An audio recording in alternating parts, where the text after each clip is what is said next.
Yo, so like I spend so much time scrolling on social media, like looking at cars and tags and all of our related stuff and whatnot. I'm always on there just looking at stuff. Yeah. Like, the kind of question that kind of posed to me was like, scrolling through, like I might scroll through and see like like an EK Civic on our wheels or something like that. And I'm like, oh yeah, that's like that's Alden Anthony's car. And then I look at it and I'm just like, wait, that's not his car. And but like it is his car, but it's not his. And what did you just say? So I mean, like, like I see a car and it looks like Anthony's. Okay. And I'm like, okay, it's Anthony's car. I look at the tags, I look at the account, and it's not Anthony. It's not Anthony's account, and then it's not. You mean like people built a car that looks like Anthony's? Yeah. So at first I thought it was his, and maybe they tag him or whatever it may be, but it's not that case. It's just that person's car, and it just so happens to be looks very similar. And, okay. I kind of see this trend over and over again while looking through social media of like, are people just using social media as like a guidance tool of just like, being able to see stuff that they like on their car, and then a very easy way to kind of like replicate that. So you're saying like you think more people are using TikTok and Instagram and social media to essentially see what they like and then basically, I don't want to say copy it, but mimic or inspire or whatever you want to say, I guess. Okay. But I think the result of it ends up being that you get very similar builds results. Okay. Yeah, So have you noticed anything like that or? No. I think I think that there's always going to be a level, and there always has been a level of you see something that you like and you instantly say that's what I want, right? Yeah. I mean, listen, I do it at every restaurant I go to. No, listen, don't you sit at the table when you're ordering and like as things come out, you're looking over and then you see something and you're like, oh, that looks good. Yeah, you whisper and then you to hit the menu and you're looking for that, and then it's like you can't find it, and then the server comes by and you're like, excuse me, what is what that? did that guy have? Yeah, and he's like, I think he had the lobster mac and cheese. Oh, my experience is the waiter looks at for like half a second, they know right away, and they're just like, fajitas. Oh, I guess. And they got that shit right away. Well, yeah, but like that's all right. That's assuming that they're close by. But I'm saying like, what if the meal traveled to the other? Yeah, I guess it's harder. I understand. Then but they gotta look around. So I think there's always been that level of kind of looking for a build or seeing something you really like and just knowing which parts you want to go get or which things you want to do to have that same thing. Yeah. Right? Yeah. I don't know that that's changed. I think social media makes it way easier than it probably was 20 years ago. Mm-hmm. I think social media makes it way more obtainable to do it from your house, from your phone, from Applebee's, from wherever you're going, because you're just flipping through on your phone. And I think that there's so many more examples that are available to you to see because of social media. That I just think that you're probably seeing it more than ever before. Do you think that the want and desire to kind of pursue inspiration that you saw on social media is because you know that it's gonna kind of work for your car and it kind of takes away some of that like trial and error process? Because like when I get DMs and stuff like that, I get a lot of DMs where people will just take a screenshot of a photo on our page. Want to know what specs that is? Well, I mean, not even that. Like, because you think that people would ask maybe a more logical question like that, like what are the specs on this? But a lot of the times, I just get a screenshot and they'll send it over to us, and it'll just say, "I want this," and like that's. I assume immediately that they have that car as well, and they just want to do that exactly because they like the way it looks. I'm not saying it's a bad thing, but I get that multiple times that people might just send me one of the more recent ones I could think of is like maybe like Jimmy Oak's car, and they send a screen cap of his drift car, and they're just like, I want these, I want this for my car. Yeah. Like, so does it kind of take away from some of the originality? Yeah. So I think that there's always going to be two types of people. There's going to be the person that really wants to kind of carve their own path or uses limited inspiration to kind of get their build mapped out, planned for, chosen. And then I think there's going to be the other people that they want to look, maybe they don't know what that is. Or maybe they really need to see something that they like before they're ready to commit to it. Yeah. And I don't know if that's been really any different. I mean, I think the difference is just how easy it's been to obtain kind of the view of those cars and those builds has become more recently than maybe 20 years ago, right? Like, I mean, like 20 years ago, we went to car shows and, we waited at 7-Eleven on the day we knew Super Street was going to drop on the newsstands because all the information about what cool cars were going to be out, what kind of things they did, what kind of, parts they use, and what kind of, parts you could buy from these different companies for your car. It was all in the Super Street, right? Like there wasn't too many other things besides maybe Saturday and Sunday, TV shows that were on Speed TV and Spike and stuff like that, where you could go and see people building cars, right? And I think that's why, when I think about some of the more popular car scene people back in the day, when I think about who they were, they really were the people that had these builds that were pretty well done, or people really love their builds. And in addition to that, I think that those people, they generally had a tie where either they were really mechanical themselves, usually close but no cigar. Can you give me roughly roughly the year of when this would have been? Because I have a follow-up question. I don't know. I mean, anywhere probably like early 2006 and under. Okay. So, back then when you saw these people who were doing that, showing up to the car shows, and you said more serious people into this, whatever, more popular people. Yeah. Scene. The question I have for that is that what year models were they working on at that time? Was it 90s stuff at that time? Was it new stuff at the time? Because I just have Yeah, I mean, so when I think about it, I mean, it was, at that time, let's see, early 2000s, a lot of 90s stuff. Yeah. Right? You had, when I think about that scene, there was a lot of Accords, a lot of Civics, a lot of Maximas. Yeah. There was some of the early Ultimas, but the truth is, those cars were kind of crappy back then. Yeah. They also looked pretty bad. Yeah, they did. And then you also had, the Eclipses. You had the first and second gen, DSMs. You had, I'm trying to think of what was really popular. Definitely had Integra Type Rs. You definitely had, EKs and it was still, EP3 was still kind of like one of the bastard childs. Oh, it still is to this day. Yeah. I mean, there was a couple people that started to get into them a little bit. I love the EP3. That's my favorite generation of the SI. How old's car? That's Jim's car, isn't it? I think so. Might be. Yeah, I'm almost positive it is. So that car, what's interesting is, maybe that's not it. That might be a lookalike. But Jim's car, it actually, besides doing the Super Street Tour and stuff like that you see around, they actually had it in, I think it was FAO Schwartz in Manhattan. They actually put it in the store, in the glass windows. Yeah, he told me the story about him driving through Times Square or whatever it was. Yeah, of course I've heard that. But so I guess the point is, when I think about a lot of those cars, there was a lot of what those were. There was probably less of cars as far as models go, and a little bit more these were the popular models. And I think a lot of that had to do with when people had aftermarket support, there was something that gave them an easier pathway. I mean, back then, if you needed stuff, a lot of the stuff we did in our cars, we built, we made, and it wasn't always the prettiest because, did the best you could.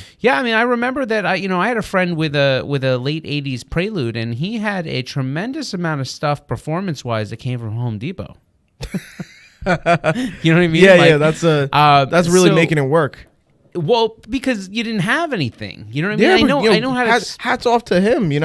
Yeah, I mean, back then, if you, I even think about like the stuff in the sense of like welding and stuff. Like I have a TIG welder, right? I had a TIG welder even before this, maybe 15 years ago, and it was super expensive. But now for under $1,000, you can go get yourself a pretty decent TIG welder, right?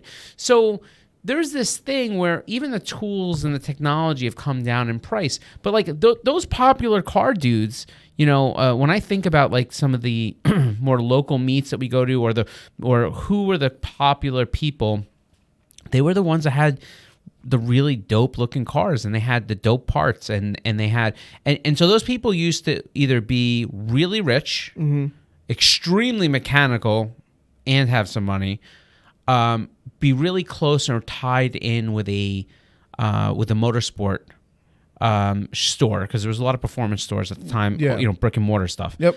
And it was also the people that used to have strong ties, or like their family member was a mechanic, or their brother was a mechanic, or something to that thing where they had that ability to kind of have some of that fabrication skills or whatever it may be. Yeah.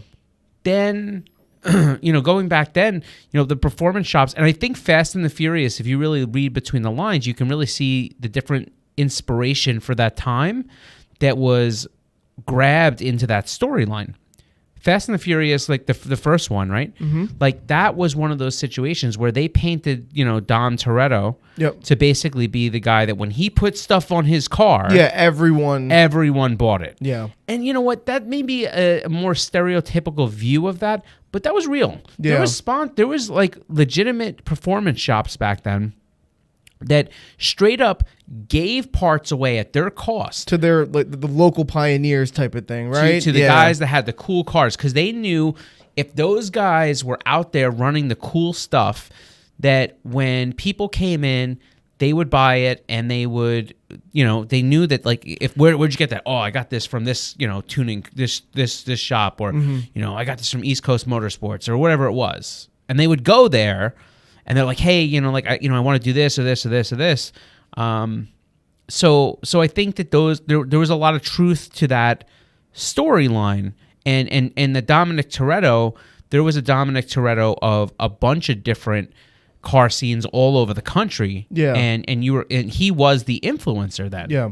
You know what I mean? That's before he became a superhero in the movie franchise. Well, sure. I mean, so, the people that I knew that were popular in the car scene, they probably weren't going to be able to jump off any buildings. No, right. Not without, like, dying. And not looking that good.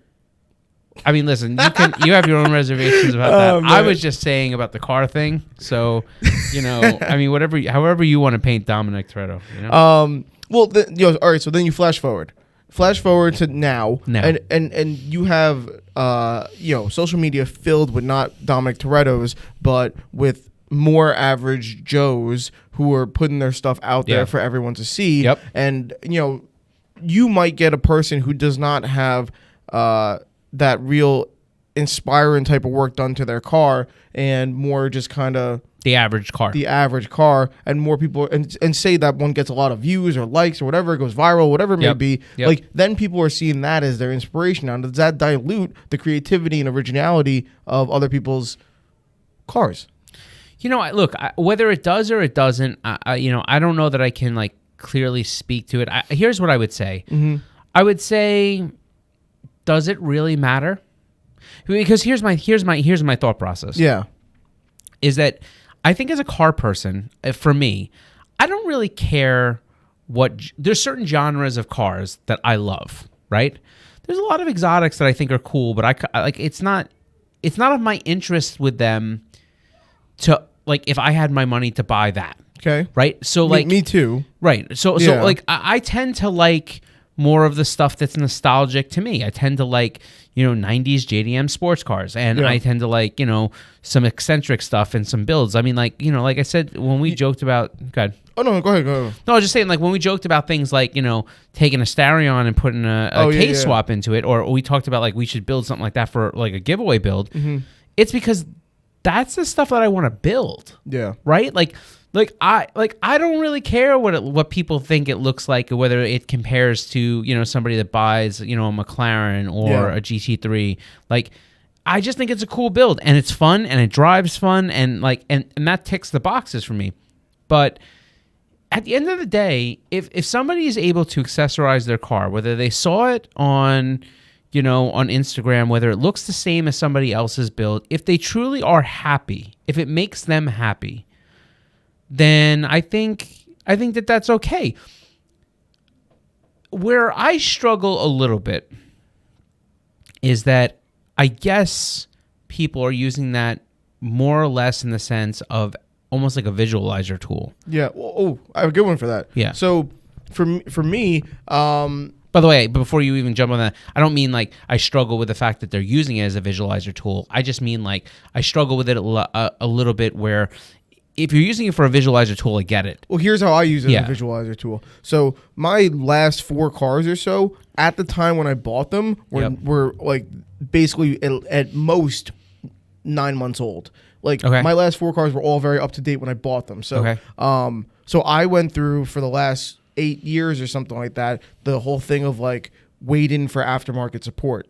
Because like my WRX was new. Before that, I had a Mazda that was basically new. Before that, I had the Veloster, and at the time it was a 2020. I bought that in 2020, and then I bought my Honda Civic Si in 2013, and it was a 2012 model. So I went through all this time period of like waiting for aftermarket support or whatever it may be, and like, yeah, you can go look at like what's available and what's coming out or whatever. But now that I have an older car and I have the Speed 3.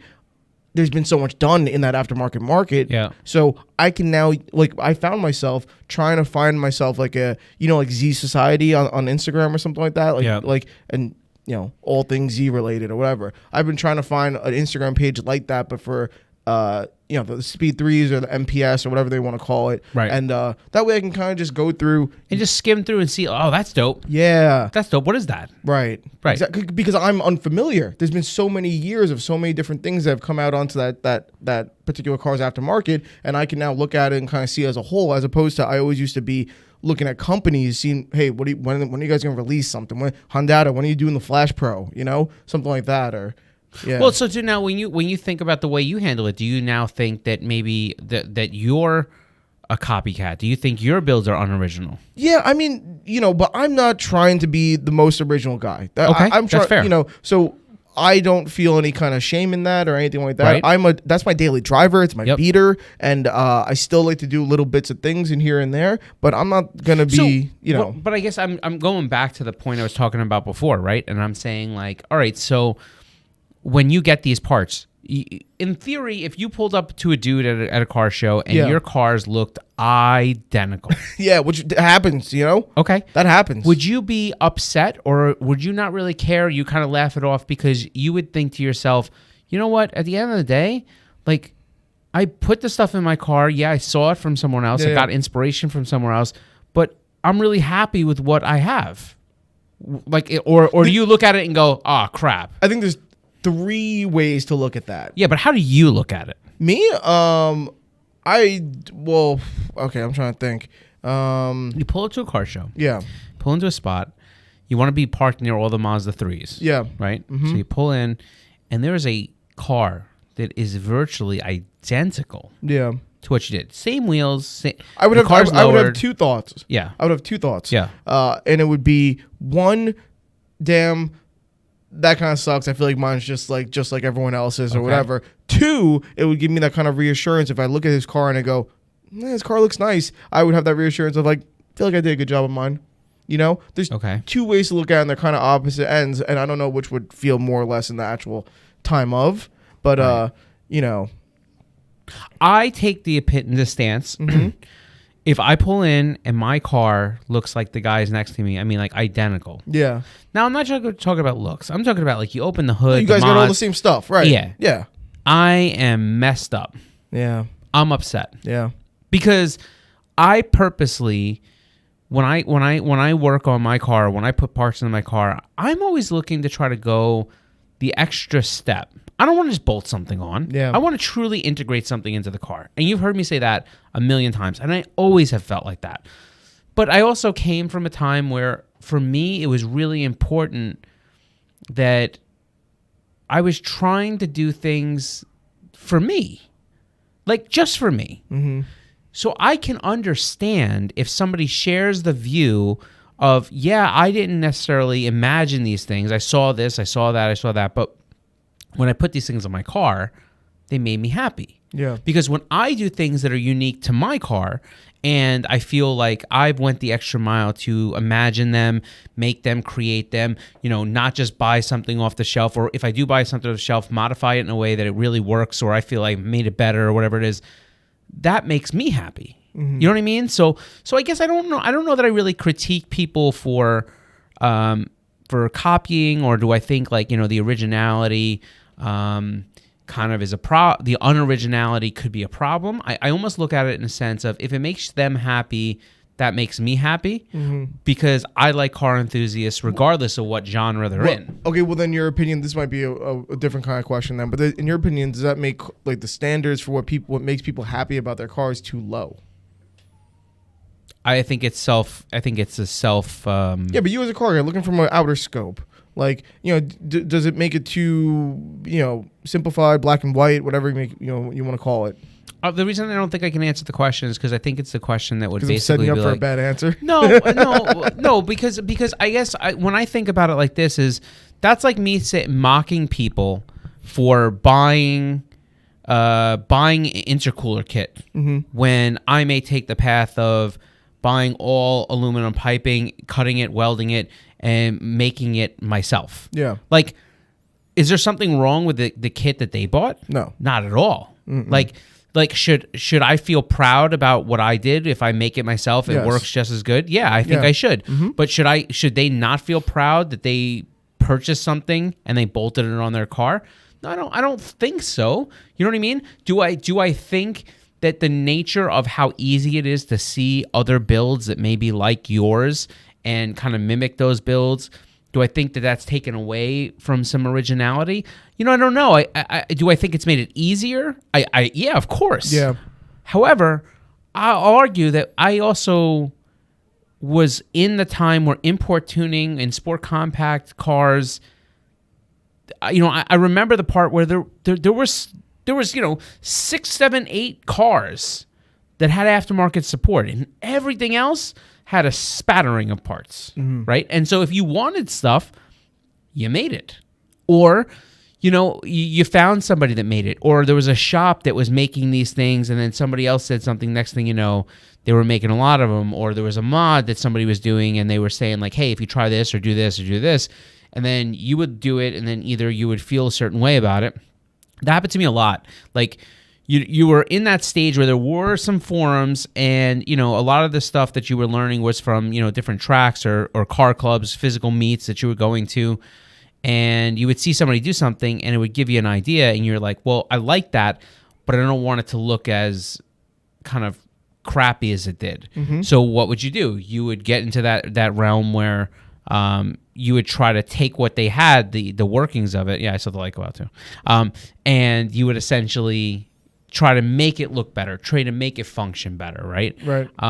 So I had a lot of those, but at the end of the day, I guess the way I feel about it is that, more power to these people that can, find these things that they want, purchase them, it works. Because I think that for a lot of people creates a much easier and better experience to be a car person and modify your vehicle, right? You don't have to go through some of the pains and troubles. Do you think it alters the person's mind on maybe instead of asking themselves, what can I do to my car? It makes them say like, what can I get from my car? Yeah. But I would argue that even with my point of view, that I kind of do the same thing.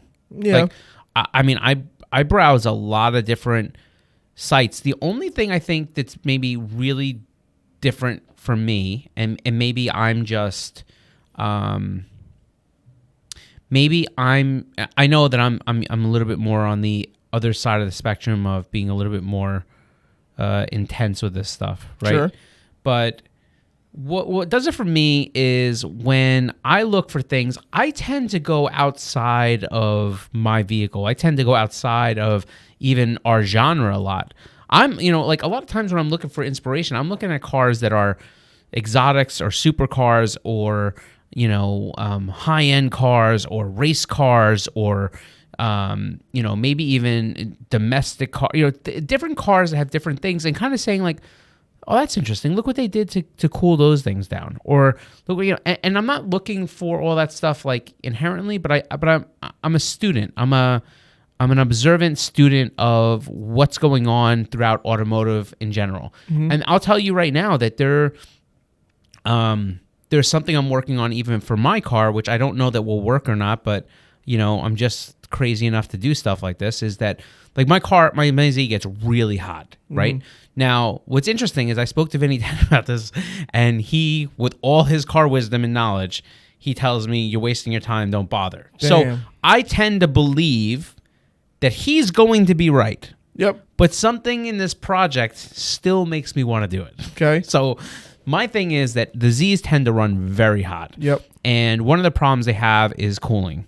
Now, I've already addressed the cooling system. I got, bigger SPAL fans. I have, a Koyo, HD aluminum radiator, lower temp thermostat. We have the fans coming on earlier.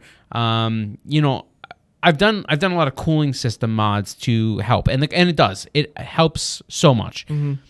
But if you open the Z, right? If you open the hood on a Z after you get done driving, especially in the summer, if you even try to touch the upper intercooler pipe, which is essentially the intake pipe, it will melt your face off. Right. Like, it is so hot. So like your intake temps have to they climb, because the fact that like you ping it with a digital thermometer, and that pipe, when you open the hood, will be at 140 degrees. Like, that's crazy. So there's heat tapes and different things I've done. You can do all that stuff. That's great. What I'm thinking is, well, a lot of other industries or other segments, by trying to take some of the heat, bless you, by trying to take some of the heat out of the engine bay. So in other words, you bring oil temps down. Oil temps are known for getting really high on the car, right? That also allows things to cool down within the engine. So for other different muscle cars or whatever, they'll use things like oil coolers to be able to bring temperatures down under the hood, because they're taking the oil temperatures down, which is kind of helping keep everything cool. Now, what about aero for you? Any stuff for aero that can? So look at the front of my car. If you're watching the podcast, you can see what it is. There's the front of my car. There is only one entrance into that engine bay, and that is occupied by basically a 4.5-inch thick double core intercooler. Yep. Behind that is your AC condenser, and then is a radiator. Do you have anything in front of the intercooler there? Is there any plastic? No, it's not plastic. What you can see right there is just it's a black mesh grill. Yeah. And the only reason it's there is to stop things like rocks and stuff like that from hitting the intercooler. What about for the hood for a heat extractor or something like that? No, so I don't. Now there's a mod that a lot of the guys do. What they'll do is there's a back weather stripping that they have, and what they'll do is they'll actually take that off. Now, it's not great if you were to have a lot of rain, because it will kind of get wet in there. But if it's a dry day, then that does allow some air to escape through the back of the hood and up. Now, people will do things. They will cut holes. They have like these channels. They'll cut holes in the bumper, very much like the N1 style, GTR vents that they'll put in the front of a Skyline bumper. But I don't want to cut my bumper. Like, I don't want the holes, right? And then I took you see those dead side markers that are on the side of the car. I saw them. Yep. So what I did was I actually bought a set of old side markers. Can't you just delete them? Yeah, I mean, not without looking crappy, but what I did was I bought a set of old another set of somebody else's side markers. And what I did was I took the lens out of it. I stripped off the back. I cut it with a grinder so it was open. I started to paint it black and then to look in, and then I started to basically put some fiberglass over it and try to smooth it in, trying to make almost functional air ducts, right? Yeah. To go into that area. But ultimately, it just never really. I was like, it doesn't look like. I don't want the car to look anything other than OE-ish. Yeah. Right? So what I came up with, this is a long-winded answer for me to basically tell you why a lot of the off-road truck guys, they're out there on the trails doing all this different stuff all the time, right? And when they are doing all that stuff, what ends up happening is they're not moving. There's no airflow. Mm-hmm. So they use what's called a remote oil cooler. And essentially what it is basically just an oil cooler that's ducted into this box and has two like small electric fans on the back so that it basically pulls its own air through this remote. But you could put these things anywhere, even if there's not a lot of airflow. But so it's just a direct cooler for yeah, I mean, oil? so it's like that. See the Durali one that's up there? Yep. So basically what I did was I got one of these things that has two 5-inch fans. I'm going to mount it into the bumper area where arguably there's not really a lot of airflow, but I bought an extra fender liner. Okay. And what I'm going to do is I'm going to take my old fender liner and actually cut a hole and put some mesh in the back of it so that it basically is going to suck, airflow through this core and push the air out into the fender well, out of the fender well there, right? So my hope is I get all this thing done, and I run this this external remote oil cooler and see if I can bring some of the temps down. Yep. That doesn't. All right. So there's a lot of pieces and parts there: thermostats, not thermostats, etc. So Vinny says to me, "Yeah, like there's no real point to do that. You're not going to cool it down enough. It's not going to matter." And I was like, "Whoa!" But I just feel, and he's like, "Well, you can feel anything you want. You're just not going to, And I understand what he's saying. He's like, "Look, do you know why everything gets so hot?" He goes, "Because that car, all those parts in the engine bay and all that stuff, it's all aluminum." He goes, "It's doing its job. It's aluminum basically, sheds heat really fast. It heat transfers very quickly." So he's saying the aluminum's doing its job. It's taking all the heat out of that engine and it's, whatever. He's like, your problem is you don't have enough airflow. He goes, and there's just no way around it. That car doesn't have it. So unless you cut holes everywhere, you're not going to be able to cool it down. And I'm like, yeah, I know, but what about, and he's like, and he's just like, it's just not going to do anything. It's going to be a degree or 2 degrees. He's like, it's not going to be measurable. And I believe him, but I also can't stand but to do projects like this. So, but I saw that in an off-road segment more or less, where that's really primarily used because they have no airflow. And I was like, oh, that's cool. I'm like, I bet you can do this. And I bought a whole bunch of stuff, and I have a big box in the garage of now parts I've been acquiring for my winter project. So if you get a 2-degree decrease in temperature, is it a success? I mean, I don't like your attitude right now. Well, how high are your temps? Well, like I said, in the engine bay, they're very, very hot. Yeah. They're very hot. Like, let me put it this way. If I put my car into the garage after I got done using it in the summer and open the engine bay, the whole garage goes up like 10 degrees, 15 degrees. Like, it's like legitimately in the winter, I could get my car hot, put it in there, and heat the whole garage by opening the hood. Wow. Yeah, it's pretty brutal, actually. There's just no airflow. But I was hoping to bring the flow back to the air. You know what I mean? So I would think that they have some kind of vented hood or something. Well, but look, I mean, there's tricks that we can do. Like I said, you could take out that rear rubber strip and the weather strip in the back there. That will allow heat to naturally, because heat rises. Yeah. It will naturally Pull go out of there. Back, yeah. And then in addition to that, like I said, you can do some different things. If you've ever seen back in the day what we used to do, and even, a lot of the drift cars, they angle the hoods. So in other words, they'll put spacers and washers under the hinges so that if you look at the rear... Oh, yeah, of course. Yeah. Of course. They're lifted up, yeah. Yeah, and that's why they're doing that. They're trying to create an angle so that there's more of a gap for that heat to escape without cutting vents in. Now, I will tell you, I saw something very cool, which I want to do, but I don't have the balls to do it. Well, maybe I do have I don't know. But... You ever see, like, if you look at the GTR, an R35 hood, it's got two functioning natural, I forget what they're called, what kind of scoops they're called, but they're like these induction scoops. So they take air in. There's actually, yeah, exactly. Well, you're showing us all aftermarket hoods, but yeah, something in that area. Yeah, This is an aftermarket hood. Even it's on the OE car. I mean, still not there. So. Yeah, I mean, something like that. Right. So you see, like, even if you look at the orange car, right? Like right there, you have those two like induction, scoops. So they take air in to help push it down. So I was like, I saw a 350Z that actually had done that. They bought those types of scoops and they worked them into their Z hood. Right. And I was like, it looked great.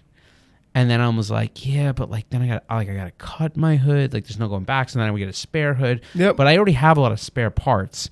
And like my wife constantly gives me. That's not it. Trust me. It was a white car that I saw that had it done.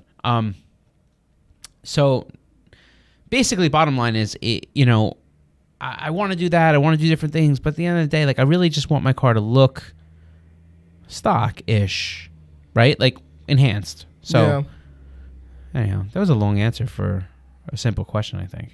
No, it was okay. Was? Yeah. All right. Because I feel a little self-conscious about myself now. No. But anyhow, so I don't know. I mean, listen, I don't think social media is killing the originality of the car scene, but I do think that, as long as people are doing things for the reason that makes them happy, then that's the right spirit for the automotive industry and the enthusiast segment, Yeah, my worry on that is just that does it set the standard too low? But I'm not sure. Well, but would you argue that for every standard that sets the bar low, or I don't want to use that because that kind of feels derogatory, but like, would you argue for every level that's here, it allows the people that are here to shine that much more? There's no, theoretically, yes. But reality is that's what my whole point is. I don't think that that's the way it ends up being on social media, as opposed to the in-person back in the day thing. You said that you're, the big well-known people in the area were the people who shine at the top or whatever, and that's what people wanted to do to their cars. But now I feel like there are more average Joes on social that can shine potentially bigger than some of the real, Yeah, I guess. Look, that's the point. But listen, I think people that are at the top that keep us questioning ourselves, that make us go, damn, like I gotta step my game up. Yeah. Those people are so important because they drive that, right? Like I love to fabricate, I love to weld, I love to build things. There is this dude that straight up is on another level. This guy Kyle Kunhausen. I follow him on Instagram. Yep. He builds things that are just so ridiculously mind-blowing. It just is it's incredible. Like I'm like, how, like even for me, I'm like, the time he put into one little thing and I want to be that. What's his following? 157,000. It's a lot. Yeah. It's a lot. Yeah, he's done some Battle of the Builders stuff. I mean, but you look at his builds. I mean, they are next level. I mean, when I say next level, I mean next level for a lot of different really crazy builders. I mean, I can't even. I'm trying to think if I can. Max, pull this up for people that are watching on YouTube. It's an Instagram and it's KUHNHAUSEN.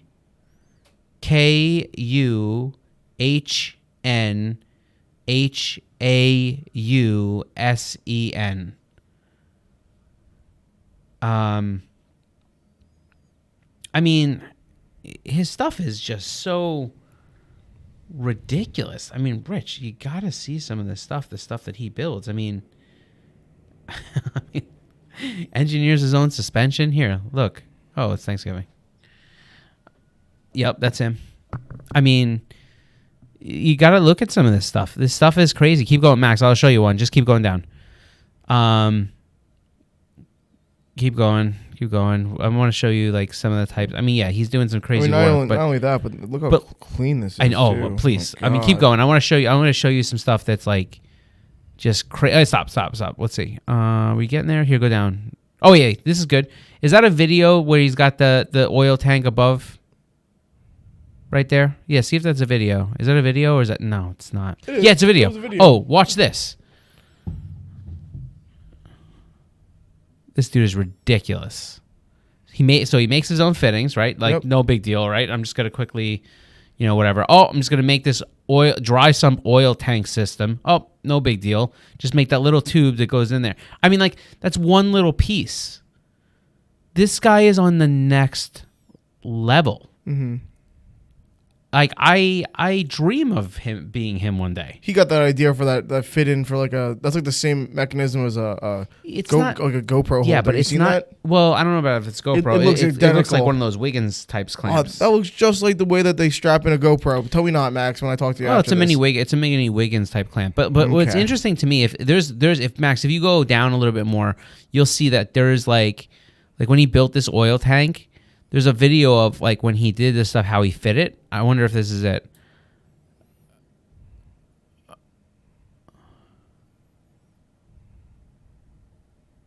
Hold on again. Right? So he's like making this thing so it's gonna work, right?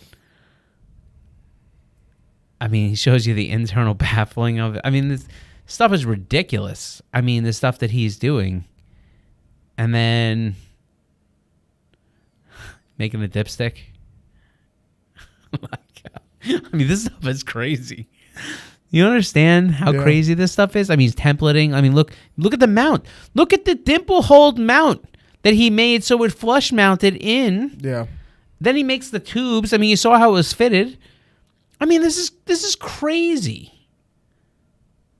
I'm just saying, like, this is like what, man, could you imagine the type of time and build this guy goes in, 3D printing bushings, and I mean, it's more than I can ever bring myself to. I mean, that's an oil tank. I mean, this is like, yeah, this is nuts. It is. And it's everything I want to be. Well, like this dude is like, I mean, look, it's going on. It's unbelievable. You guys just have to link up and you get over there. I'm not worthy of this guy. I'm not. Forget about just the skill portion of it. I like his imagination for bringing things to life. Yeah. I mean, look at that. That's gorgeous. It is. Absolutely. I mean, this is another level. It's another level. And you know, and God bless somebody that has that talent and that has built this skill level and shows a dedication to unwavering. Like, I mean, look at the lines. This is how he bends the line. I mean, it's just, if it's as close to art as you can ever take something like this. It really is just crazy. Right? Yeah. And this is going to be we're not talking about something that he did for show, titanium. We're not talking about something he did for show. This is something that will be beautiful looking and function crazy. Look at the mounts he made. His mounts have dimple holes in them. Mm-hmm. I mean, like, you know, sorry. Everybody else, your stuff is whack. Yeah. Like, that's what just, I look at his car and I basically say, nope, I might as well just, nope, my stuff is garbage. Yeah. You know what I mean? Like, it's next level. It really is just incredible. Yeah, wow. Right? Mm-hmm. Anyhow, all right, that's it. We rambled too much. But guys like this, they make everything about automotive. Well, it's good to know then that someone like that is getting good following on social media still, and people are being able to see top of the line, stuff. Yeah. In addition to more average stuff as well. But yeah, it's good to know that I don't think a lot of the average Joes that do more common mods are getting 160,000 followers. Unless they're. But even if they do, I'm just saying like. There's a difference here. Of course there is. There's a difference between somebody like this is not a guy that's buying bolt-on things and just making them look clean. I mean, the builds he's doing are 100% custom down to everything. Yeah, just nuts. Anyhow, so that's crazy. Yeah, that's crazy. And it all fits into the I mean, this is I mean, every little thing. I mean, there's so much time. Look at the size of the wheels too. Look at that lower. Top, I guess it's lower rad support.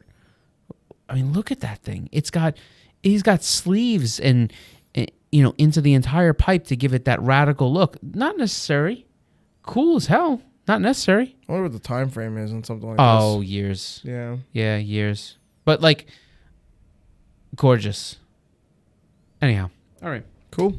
That's it. Well, thanks for hanging out with us. Yeah. I don't really know what to say. I hope that you have a good Thanksgiving. This is not going to air at that time. No? No. Oh, I mean, it could. We could shuffle it, but... Max, when are we airing this thing?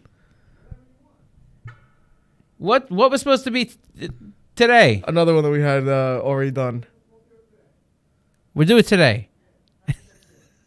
Happy Thanksgiving. Okay. All right. Well, happy Thanksgiving from Max, from us, from the entire Koenig family. We hope that you have a wonderful Thanksgiving, and we hope that you're able to spend it with friends and family, and maybe doing some cool car things if you end up getting that Friday off. And just as long as we're talking about it, we will not be here on Thursday or Friday. So we hope that you're going to be looking out for some of those Black Friday sales. We know some people have them going on. And in addition to that, we're trying to do a little something for fun, aren't we? Right? Mm-hmm. So we, on our website, store.koenigwheels.com, we are doing a bunch of random things. We have some closeout wheels. We have some... we have closeout wheels that are ridiculous prices. We have all our merch goes on sale, like a whole bunch. We got a accessory sale, all that crap. Yep. But then in addition to that, on Monday, I know I haven't really even given you this. Monday, we're going to have this thing where on Cyber Monday, quote unquote, that'll be the last day that we're going to run that quote unquote Black Friday sale. That's what we're going to try to do something where during the day, like every hour, there's going to be a new deal that's popping up. And we're going to try to put some really crazy stuff in there. So stay tuned. Make sure you check out store.koenigwheels.com and especially look on that Monday because we're going to do some pretty dope stuff that you're going to want to be attention to. I think like every hour we're going to have something pop up and then go away. So,